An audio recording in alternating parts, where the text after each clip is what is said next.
مردم ما در حالتی است گفتیم اگر 2 روز کوچه نبره یا کار نکنه دیگر پسنداز نداره. شاید یک تعدادی داشته باشه، ما اگر 9 میلیون باشیم شاید 1 میلیونش داشته باشه، شاید 1 میلیونش داشته باشه. اما وضعیت اقتصادی میدونیم که در کدام حالت قرار داره، چون نفرهایی که در برای ما را نان روان میکنن و ما تیار خریم در داخل میمونیم شاید سقطم برسه. حتی اون نفرها امکانیت دیگر مبلغ روان کردن ندارن، چون حالت اونو باز از همه بدتر است. دیگر رژیم اینا فهمید و همین خاطر خب چی گفت که اگر ما اعلام کنیم مجبور میشیم که اینها را مبلغ بدیم. آیا اینا مبلغ نداشتن؟ شاید بودجه دولت کم باشه، نداشته باشه، لیکن ما برای شما گفته بودیم که اینها اینقدر دزدیدن که دارن. اگر ما و شما مجبور کنیم اینها پیدا میکنن، ما و شما مجبور کنیم. یادتون هست این سخنها را ما گفتیم، شما میتونید که وقتان شد بر بگردین این موضوع ها را پیدا کنید. دو موضوعی است بنده در اونها صحبت کردم، یکی به نام کرونا ویروس 20 مارس و دویمش حالت فوق العاده در 27 مارس. خب یعنی 2 ماه پیش ما به مردم پیشنهاد کردیم که مردم، پیشنهاد ما در اینجا چی بود؟ پیشنهاد ما این بود که در حالت فوق العاده باید طلب کنین از حکومت. شما اینقدر سال زحمت کشیدین، این درمایدو را خراندین، منظورم رژیم است، اینا رقص بازی خب دیگر ساختن، قصر دیگر هر چی که خواستن اونها را کردن. شما دوام تقریبا 30 سال زحمت کشیدین، 30 سال اینها را خراندین، 30 سال اینها را خراندین. هیچ گپی نداره که 1 ماه 2 ماه یا حداقل 3 ماه شما استراحت کنین در خونه‌تون بخوابین. رژیم میگن که ما شما را 30 سال خرانده، امروز وقتی است که شما را تا برطرف شدن همین وبا بخرانین، چون شما زیاد دزدی کرده. اگر شما طلب میکردین این چیز میشید. یک تعدادی کمی طلب کرد، یک تعدادی کمی. هر وقتی که یک تعدادی کمی طلب کرد رژیم چیکار کرد؟ در اینجا نفرهای خیرخواه پیدا شدن که واقعا برای مردم خدمت کردن. من مینداری خدمت بیان میکنم با اونها، گرچنده که نه اونقدر سخت طرفدار این چیز بودن، تا که مردم باید طلب میکرد، باید که مردم طلب میکرد. در این حالت نفرهای خیرخواه بودن، وطن دوست بودن، مردم دوست بودن، برای مردم خدمت کردن. خیلی سلامت باشین به هر حال. اما در اینجا رژیم یک بازی دیگر هم کرد. رژیم به بعض نفرها، خب باید دیاسپور داره، میدونید زیاد نفرهایی که دارن در کشور روسیه است، با طریق اونها موادی خب خوراکواری دیگر چیزها را جمع کردن، برای مردم تقسیم کردن. هر جایی که صدا بلند برآمد گفتن برین اونها را خاموش کنین. اگر بگن که رژیم چیکار کرد، فقط یک اندازه، لیکن نخواست که آشکارش کنه.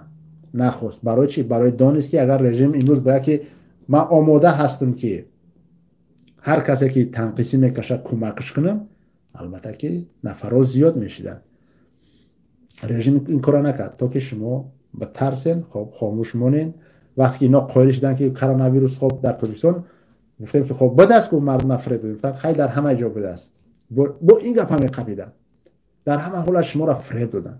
شما عاقبت رفتین، خب جنگل ها خوابیدین. امروز در جنگل ها خوابن مردم ما، در تخانه امروز رسما همه مردم دید. در همین جمع، در همین حالت هم در بدترین شرایط با ما قرار گرفتیم و خودمون شرمنده کردیم.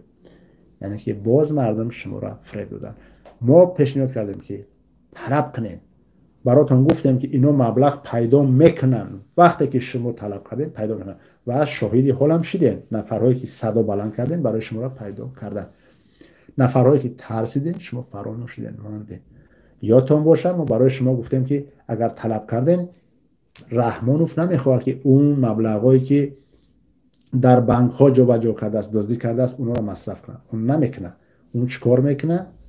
نفرهای زیر دستاش هم میگه که مردم کمک کنین و اینها تیار میشن. اینجا رحمانوف چیکار کرد؟ برآمد گفت که من مبلغ خدمت خب برای مردم یعنی که تقسیم میکنه. مبلغ از بحر مبلغ خودش گذشت. یک بگم که قدم سیاسیش نه که این به کار نمیره دیگه. این اسرای 11 و 10 اینا کونه شدن. اینا حتی امروز کودکان میفهمن. یعنی چی؟ یعنی بعد از ما گویا که من مجبور نکردم کسی را، بعد از ما دیگرها خب شما هم مبلغ های خودتون اینجا پردین. گپش چی است؟ یک ماه مبلغ یک ماه مبلغ باز میدزدیم که دست خودمون است، باز دزدیدن میگیره. خب این راه ها استفاده بودن. چیز دیگری که ما از مردم طلب کردیم که دزدی نکنین. یادتون باشه سخن بنده که براتون گفتم که بله در پیش ما را مصیبت انتظار است، وقتی که گرسنه ماندی بالاخره مجبور یک کاری بکنید، نه که در هیچ وجه دزدی نکنین، نرین خانه کسی را غارت نکنین. در کوچک مردم ما برآمدن دیگر را نه خود چون غارت کردن. میدونه نوارها است، رسم ها است، نوشتاجات است که مردم ما یکدیگرشون غارت کردن. در داخل تاجیکستان هم در روسیه هم. خب ببینید که بازن ما خودمون غارت کردیم. برای چی؟ برای که ما ترسیدیم که از رژیم طلب کنیم. اینا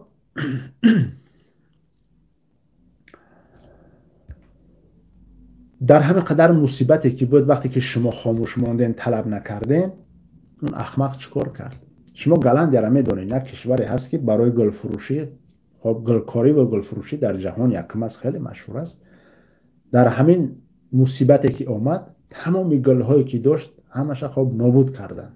خب نمیدونم سببش در چی بود، زیاد من مطالعه نکردم، دنبال اون نرفتم، فقط دیدم نوارها را دیدم که تمام گل ها را نابود دارن میسازن. اما در ما برعکس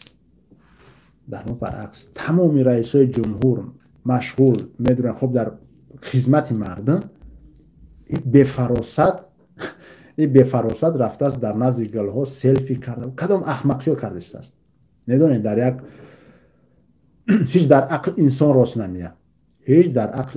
نمیاد، که مردم در کدام حالت است این رفته چی کار انجام داده است. غیر از این اونقدر پنهان شد که دیگر کسی پیداش نمیکنه، هیچ کس. یک مولت فیلم است، اگر که هم فکر میکنم زیاد نفرها تماشا کردگیم، هر وقتی که مردم میپرسه که رحمانوف کجاست، همون فکری کی در یاد میزد و خدی پادلیتروس میگن که در یک مولت فیلم لیاپولد، یعنی قدر کجا دفع بود، کجا پنهان بود. مردمی ما قدر مردمی زود باور است، خم مردمی کینه‌گیر نیست. اگر حتی یک بار میبرامدی میفته که مردم ببخشید من خطا کردم، همینجا تصمیم من درست بود، مردم میگفت که خب قایل شید، نتونید، خب باشه اینا نشید. لیکن بازم برآمد در گوش مردم افسانه خوند. مردم هم میگه که سببش نان زیاد خوردن است. یک بار در آینه نظر کن، زیاد نظر نکن که چون زیاد بد هیبت یا با درد نزنه. خب یک بار نگاه کن که در کدام احوال قرار داری. یک بار ببین رنگ نمودتا، یک بار فرزندات نگاه کن، یک بار وزیرات نگاه کن، یک بار خب در ارتش نگاه کی هستن، یک بار اونها رو نظر کن.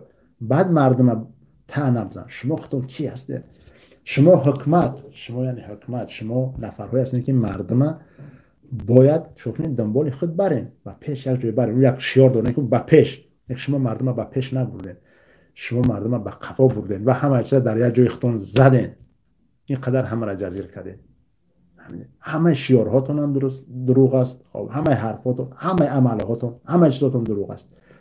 بازم اومدین مردم طعنه زدین که عیب شما نون زیاد میخورین، شما زیاد فربه هستین. باز اومدین واقعا امروز برآمده از کارهایی که انجام میده، کارهایی را که انجام میده،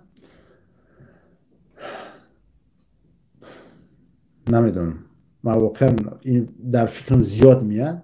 من خیلی خرسند میشیدم، خیلی خوشحال میشیدم که در مقابل نفری که مبارزه میبرم مرد باشه. خب یک سیرت، صورت، فعل، خب یک اخلاق مردانگی داشته باشه، بگم که واقعا من در مقابل خب یک نفری هست که یک دارد چیزهای فعل، خب دیگر یک چیزهای مردانگی دارد، لیکن عموما نیست، چیزی نیست. همه چیز غمگین میکنه که در مقابل یک احمق مایزده مبارزه میبرن. همین جمع برای ما مردم تاجیکستان یعنی بختمون آمد نکرد. ما در مقابل یک احمق ایستاده مبارزه میبریم. این چیز است. تا این درجه احمق باشید، تا این درجه نمیدونم. من وقتای روزهای آخر باور کنید من مبالغه نمیکنم، وقتای آخر یک فکر در سر میاد، من میگم که رحمانوف بیماری روحی داره. آدم سالم این کار نمیکنه که مردم در کدام حالت، جامعه جهانی در کدام حالت، این در یک زمینی نمیدونم چی بود، زمینی پخته بود چی بود، گندم بود، نمیدونم چی بود، اونقدر خوب نمیفهمم من چیزورا. یک همونجا یک ریاده که هست، در همونجا یک تا متریال پرتافته است که باید پوچش مقصد که جزیر نشود یک سلفی بکنه. واقعا آدم بیمار است. این آدم واقعا بیمار است. این آدم ساق نیست. در صحبت آخران من یک سوال برای شما مردم گذاشته بودم و گفته بودم که جوابش نزد خودتان، یعنی خودتان به خودتان سوال جواب بدین که شما دنبال این نفری که میرین شما را کجا میبره؟ کجا میبره این نفر شما را؟ کجا میروه؟ مردم ما، آینده ما کجای با این نفر؟ به همین یک احمقی که خودش پیشوا خوانده به پیش میگه شما را کجا میبره؟ کدام پیش؟ کجا؟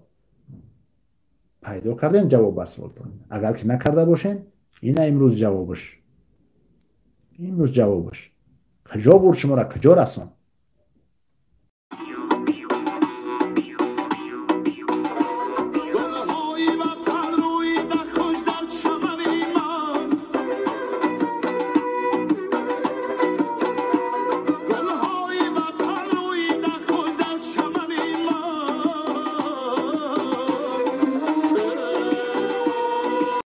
رقص باشد، سرود باشد، موسیقی باشد، انا همین که چاربینی های فرهنگی سطحی بلند باشد. انا همون هشدار کردن ما به مردم که زیرکی سیاسی را باید از دست ندیم، در غفلت نمانیم، انا همین است.